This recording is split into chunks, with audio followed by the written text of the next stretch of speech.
on appelle ça quoi en français là? On dit l'intérêt public. C'est que c'est une personne qui nuit au public. Donc, ils vont vouloir démontrer ces faits-là. Et c'est ça que les personnes ne comprennent pas. Il y a deux personnes sur ce panel qui veulent se focaliser uniquement sur une seule vidéo. Ils veulent aussi dire que parce qu'elle a eu à faire du bien, en justice, on ne connaît pas ça, que parce que tu as eu à faire du bien. On essaye de regarder tes actes. Non, mais est-ce que le bien que tu as fait ne peut pas t'accorder des circonstances atténuantes? Non, parce que le bien que tu as eu à faire, je ne pense pas que ça ait autant de poids que le mal que tu as eu à faire. C'est ça le problème. C'est un peu comme si on va prendre le cas de quelqu'un qui fait un VIOL. Quelqu'un qui est comment dire, un prédateur notoire. Et puis on dit c'est un prédateur notoire qui fait des œuvres de charité. Vous pensez que ces œuvres de charité peuvent avoir un impact sur la décision de justice qu'on va donner? Je ne pense pas dans une affaire comme ça. Je ne pense pas. Je pense peut-être que si c'était une affaire où un prof de lycée a peut-être s'est peut-être égaré, a été physiquement violent, on va dire peut-être gifler un élève, et que en dressant son portrait, on démontre que c'est un professeur qui a derrière lui un parcours exemplaire, qui a derrière lui des actions, qui a eu à faire des trucs vraiment exceptionnels. Là, ça peut jouer. Mais dans ce cas-ci, peu importe les genres d'actes qu'elle a eu à faire sur les réseaux sociaux, ça ne peut pas venir, ça ne peut pas porter assez de poids pour éliminer ce qu'elle a fait comme diffamation sur pas une seule personne, mais plusieurs personnes. Si je peux répondre à la question, hein. Oui. Si je peux répondre à la question. En fait, les actes positifs qu'elle a eu à poser dans le passé ne peuvent pas être sujets des circonstances atténuantes. Ok, maître, merci. On peut aussi parler, s'il vous plaît. Elle n'avait pas chuté. Chut, à la voix, c'est bon?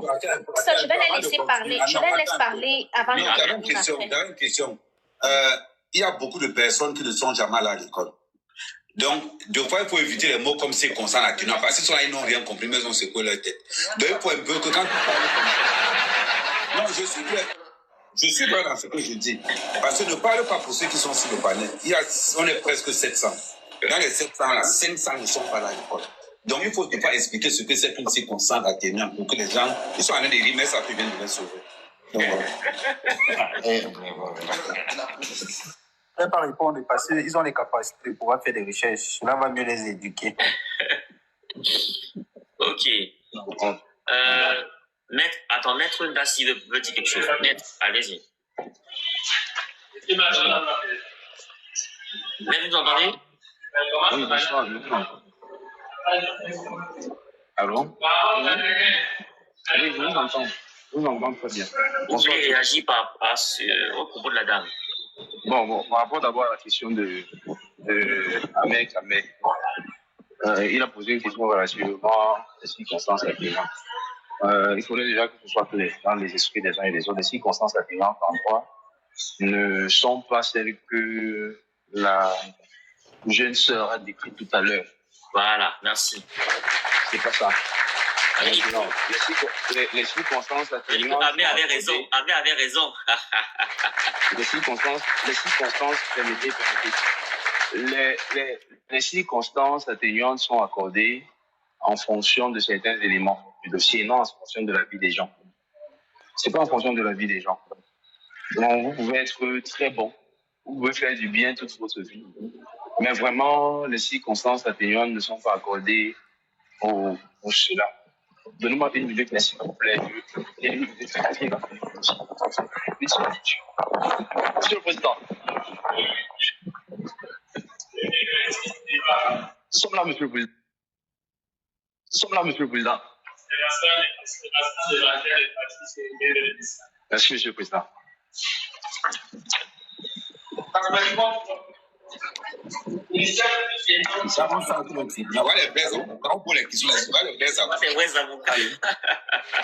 Allô? Oui, mais... Bon retour. Alors, j'étais en train de dire les circonstances atténuantes sont accordées en fonction de l'attitude du prévenu ou alors de l'accusé devant la barre. Ça peut être accordé en fonction de ses aveux. Si par exemple nous avons un accusé ou un prévenu qui arrive à l'audience et dit je plaide coupable, les circonstances atténuantes peuvent lui être accordées. Si nous avons un accusé qui, pour des causes, comment je vais dire, de légitime défense, par exemple, la légitime défense, je ne veux pas citer la légitime défense parce que la légitime défense est une cause d'exonération même, donc de non-responsabilité pénale. Donc, je ne vais pas citer ça. Il y a plusieurs éléments qui permettent en réalité d'apprécier. Un fait justificatif, maître. Voilà. Il y a plusieurs éléments qui permettent d'accorder à quelqu'un, à un prévenu ou à un accusé, des circonstances atténuantes. Il y a plusieurs éléments, mais qui ne rentrent pas dans la vie privée de la personne. Ça ne rentre pas dans la vie privée ou bien dans le bien que la personne a eu à faire par le passé. Donc, c'est un peu ça. Maintenant, relativement à ce que la sœur également disait tout à l'heure, je crois qu'elle a parlé d'un point qui m'a un peu ému. Relativement, voilà, au cas, elle a dit le cas de Bienou peut amener d'autres cas et c'est en fonction de ces autres cas qu'on va statuer sur ce qui sera fait à Mademoiselle Weterisha. Je crois qu'elle a dit un truc dans ce sens-là. Ce que je voulais dire relativement aux infractions de diffamation, et dernièrement, j'ai oublié de le dire, et je suis vraiment désolé, mais c'est une infraction qui ne peut pas, les autres personnes aujourd'hui ne peuvent pas se hisser contre Aïcha.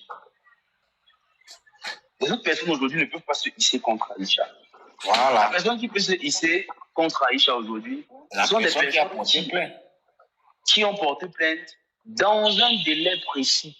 Parce que l'infraction de diffamation, c'est une infraction qui se prescrit au bout de 4 mois. Avec tu entends, non? Voilà. C'est au bout de 4 mois. Ce sont des plaintes qui ont été postées depuis. Voilà. S'il y a des plaintes qui ont été portées depuis, à ce moment, je comprends qu'on peut lui opposer ces plaintes-là. Mais si elle a parlé, je dis n'importe quoi, elle a parlé d'Ahmed Kamer au mois de novembre 2025. Et Kamer aujourd'hui décide de porter plainte contre elle. Ça ne passe pas. Ça ne pourra pas passer. Parce qu'en réalité, Ahmed Kamer avait, à partir du moment où on a posé les actes diffamatoires à son endroit, il avait 4 mois exactement pour poser un acte qui peut faire éteindre ce qu'on appelle la prescription. 4 mois. Ça, c'est pour la diffamation, uniquement pour la diffamation. Pour d'autres infractions, c'est 3 ans. Il y a certains qui sont 10 ans et tout.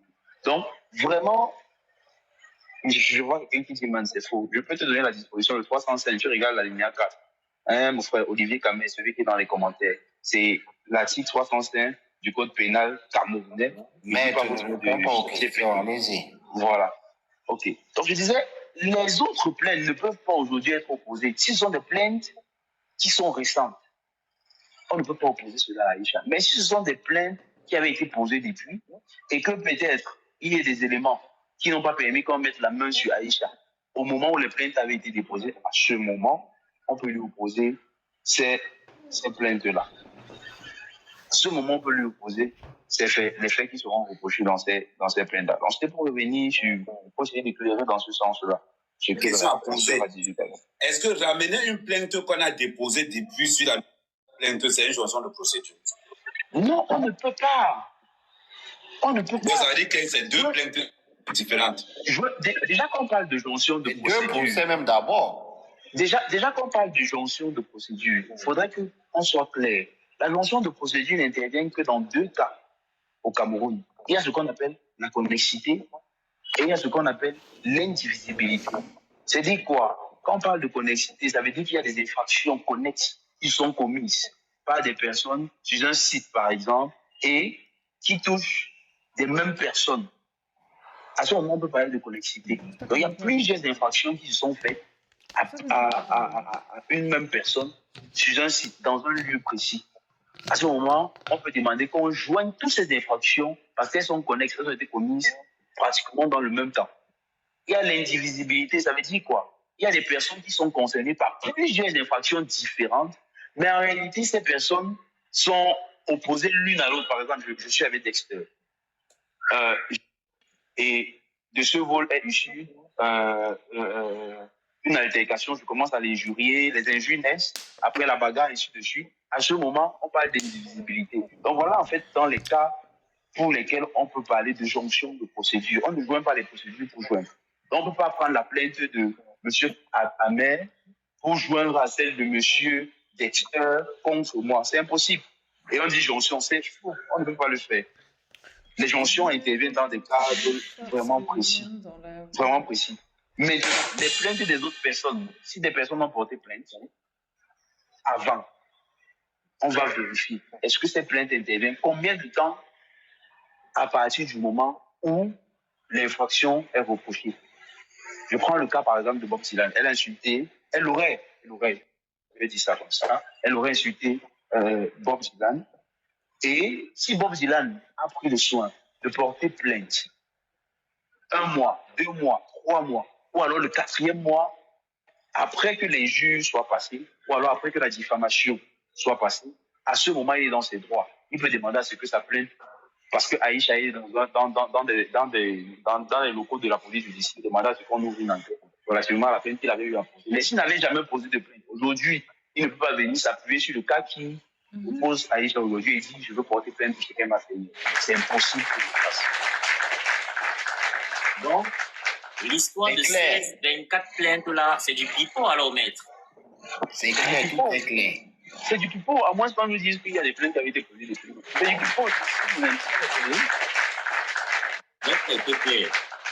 Si les Daniel Sam, les Bob John n'ont pas porté plainte depuis, c'est nul et non avenu. Point final. Non, ils ont tous ont porté plainte depuis. Tu es sûr, Amé, tu es sûr. C'est 28. Moi, j'ai la photocopie. Écoute, moi, j'ai la photocopie de 13 plaintes que je peux te confirmer que j'ai dans mes mains. Qui date de 4 mois. Non, qui date avant. C'est les plaintes qui datent d'il y a 1 an. Montre-nous les plaintes, Amé, Amé, on le voit. Je vais t'envoyer ça, Nibo, que c'est quelque chose que tout le monde. Je suis dans le dossier déjà plein pot.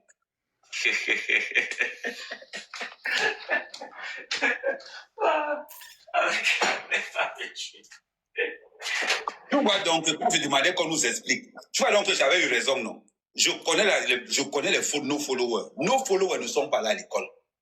Ils ont honte de dire qu'ils ne connaissent pas. Moi, quand je ne connais pas, je pose la question directement. Comment le tag? Oui. C'est la meilleure attitude à avoir. Donc, il veut prendre la parole. Oui. Il y a... c'est quoi ce Bon, Dexter, je viens de finir l'audience. Le temps pour moi d'arriver à la maison et je remonte sur le... D'accord. Merci, Mohamed. Il faut qu'on soit là, hein. Parce que sinon, on aura la punition aujourd'hui. Non, dans pas longtemps, dans maximum. Ok.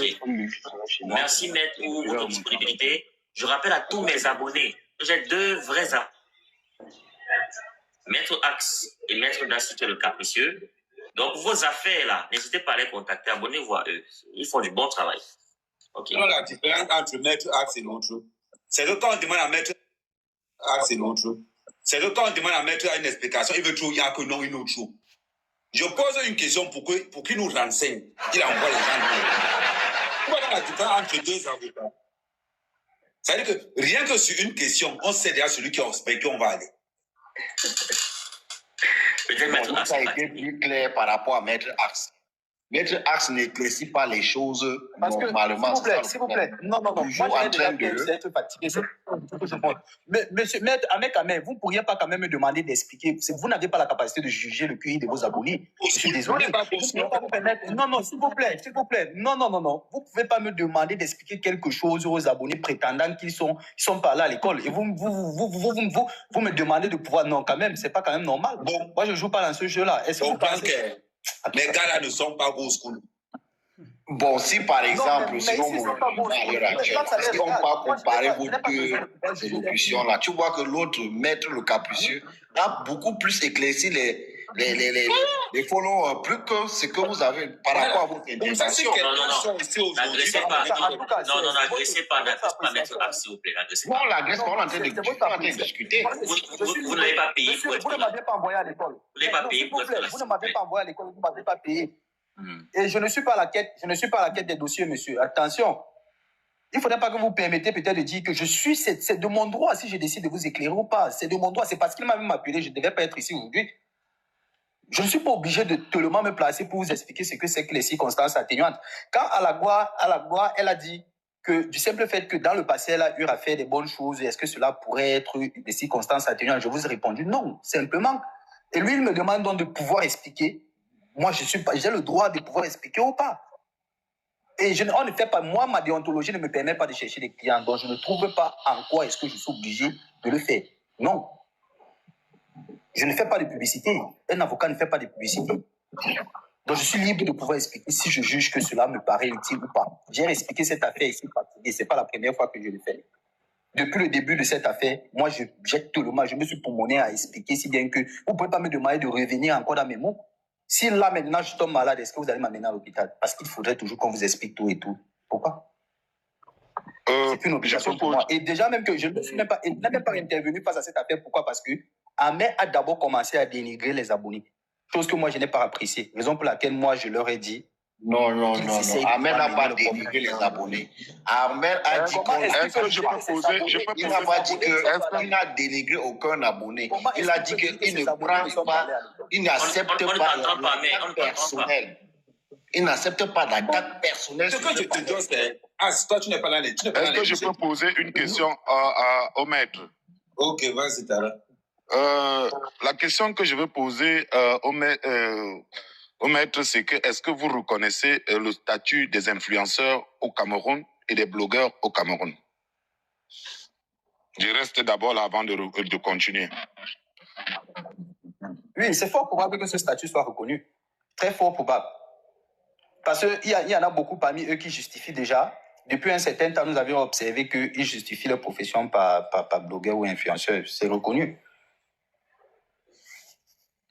C'est reconnu et je pense que chaque influenceur, chaque blogueur a une ligne éditoriale où elle exerce. Ça veut dire que pour avoir des abonnés, il faut chercher un contenu. Et dans ce contenu, si on reconnaît déjà, je pense très bien que si on reconnaît le statut des blogueurs au Cameroun, avant d'accepter les impôts et tout ce qui va avec, on devrait connaître dans quel contenu la personne exerce. Et je pense que...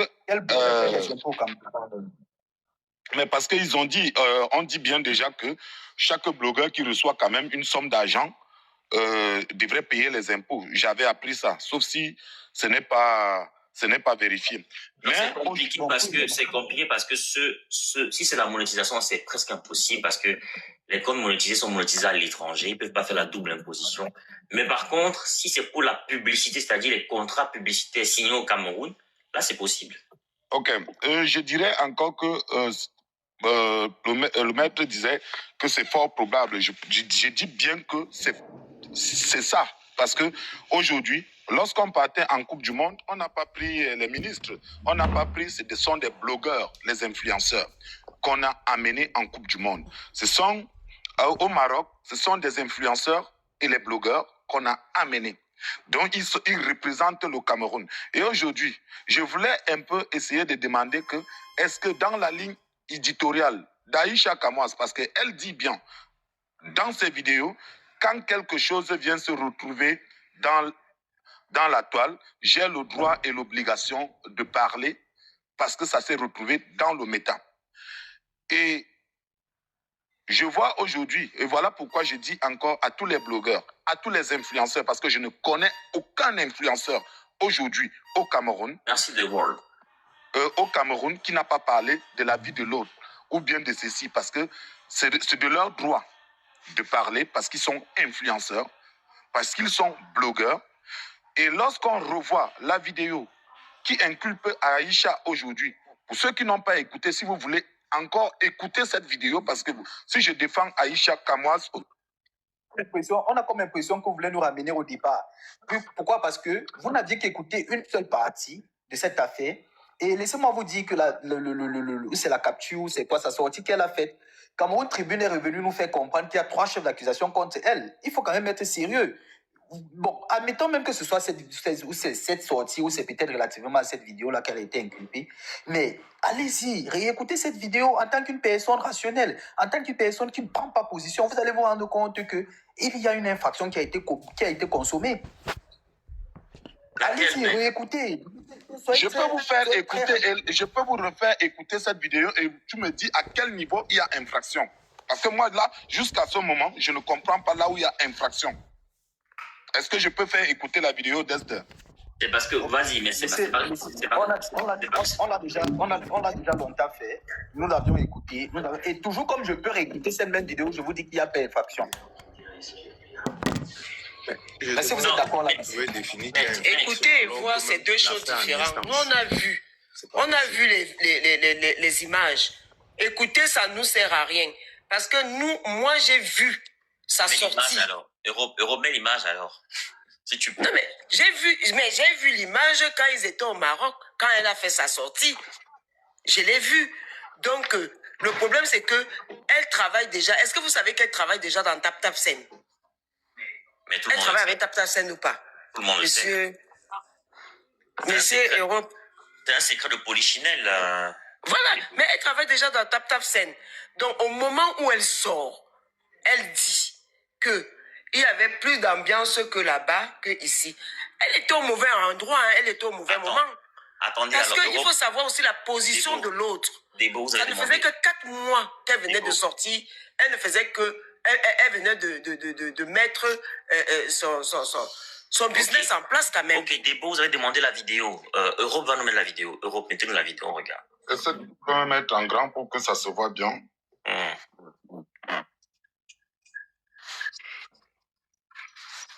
Normalement, Aïcha Kamoise a demandé les excuses. Écoutons la vidéo qui a mis Aïcha Kamoise dans les problèmes. Quand c'est l'histoire de me retrouver sur la page, j'ai le droit de devoir et même l'obligation de donner mon avis, quitte à ce que ça plaise ou ça déplaise. Mais il y a deux groupes d'influenceurs à la CAN actuellement.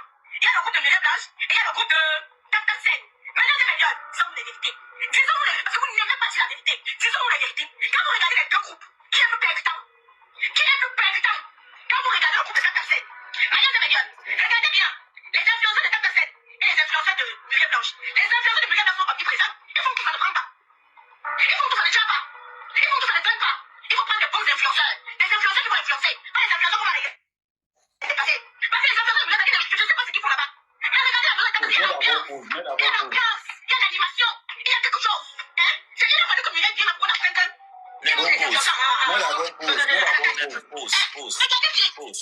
Pause juste. Oui, amen. Rien qu'à partir de là, la première page de ta vidéo, on voit comment elle insulte le coefficient intellectuel de Mireille Blanche sur toute la ligne. Grosso modo, c'est pour dire à Mireille Blanche que ton cerveau est en retard. Parce que c'est insulter tous les blogueurs de Biko TV. Tout simplement. En sachant qu'elle-même, elle est dans la même écurie. Parce que les gens ne savent pas que Mireille Blanche aussi était ambassadrice de TapTapSend aussi. Hein. Ah oui, les deux étaient dans la même écurie. Donc, faire ça, ce n'est pas bon. C'est attaquer Mireille Blanche directement. Et Mireille Blanche pourrait dire qu'à cause de sa vie, elle a perdu beaucoup d'argent. Rien que pour sa vidéo. Parce qu'elle a identifié. Est-ce que je peux dire quelque chose? Vas-y, Tala. Monsieur Ahmed Kamel, bonsoir. Je m'adresse à toi directement parce que souvent, je te vois raisonner mieux que ce que tu es en train de faire aujourd'hui. Tu sais mieux que personne, Ahmed Kamel, que tant qu'une décision de justice, je dis bien Ahmed Kamel, tu sais bien que je dis, et je suis certain de ça parce que peut te chercher ta vidéo là où tu as parlé de ça. Ouais, tu sais bien que parler de Mireille Blanche et de l'autre. Oui, non, tu viens de dire qu'elle a porté atteinte. C'est sur ça que je te prends. C'est sur ça que je te prends. Je te dis donc ceci, que tu sais mieux que personne que tant qu'une décision, tant qu'un tribunal n'a pas encore inculpé, c'est-à-dire que pris une décision finale, que telle personne a tort ou a raison, tu ne peux pas te permettre de dire que là, elle a tort. Toi, Ahmed Kamel, est-ce que tu es juriste, mon frère? Mon frère du pays, est-ce que tu es juriste? Directement, tu lui donnes le tort, alors que moi, j'ai ta vidéo là où tu dis que tant que la décision, et c'est vrai, la preuve en est, je donne pour preuve ceci, sur les médias français que nous regardons tous les jours, même quand on voit un policier tirer sur quelqu'un, n'est-ce pas? Les journalistes des médias, des télévisions, de haute chaîne, qu'est-ce qu'ils disent? Ils disent que le policier aurait il conjugue au conditionnel, aurait tiré sur quelqu'un. Votre premier ministre Gérard Darmanin a dit qu'il ne commente pas quelque chose qui est en cours de justice. Donc c'est quand la décision tombe qu'on décide que quelqu'un a par exemple VIOL ou il n'a pas fait. Mais ici aujourd'hui on est au tribunal et les gens se permettent directement de prononcer la sentence alors que le procès est en cours. Donc les hommes qui sont là... Oui, réponds-moi, frère. Oui, réponds-moi, mon frère. Nous sommes ici dans un débat d'idées. D'accord. Nous sommes ici pour orienter. Je suis là pour vous démontrer par A plus B que l'Angala va gongata pour 6 mois minimum. C'est mon avis. D'accord. Je n'ai pas dit que mon avis, c'est l'avis du tribunal. Okay. Votre avis doit respecter aussi que Monsieur Dex, pour mon temps, Dex, économise mon temps. C'est bon, de Madame Aïcha, parce que justement, vous faites une affirmation orientée dans l'opinion, dans le but justement ici de faire du branding contre, pour la part de celui que vous défendez. Il défend son camp, BG. Mais justement, il doit choisir le conditionnel. Jusqu'ici, Madame Aïcha reste la présumée innocente parce que justement, elle n'est pas encore inculpée de ces chefs d'accusation. Donc, on ne peut pas donc faire des affirmations comme ça. Le conditionnel serait mieux de pouvoir justement s'exprimer et donner son opinion là-dessus. Ça reste son opinion. Non, elle est présumée coupable. On ne dit pas présumée innocent, on dit présumée coupable. Et pour toi.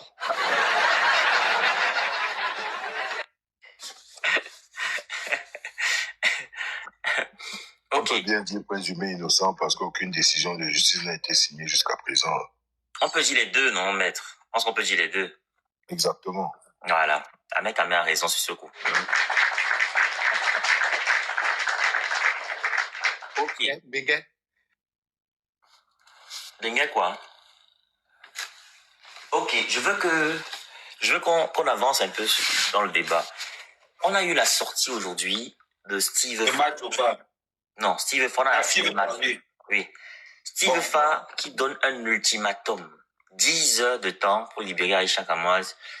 Sinon, il va tout dévaler. Sauf que le même Steve Fa, il y a quelques jours encore, prônait plutôt une certaine médiation, même si elle était tirée un peu par les cheveux.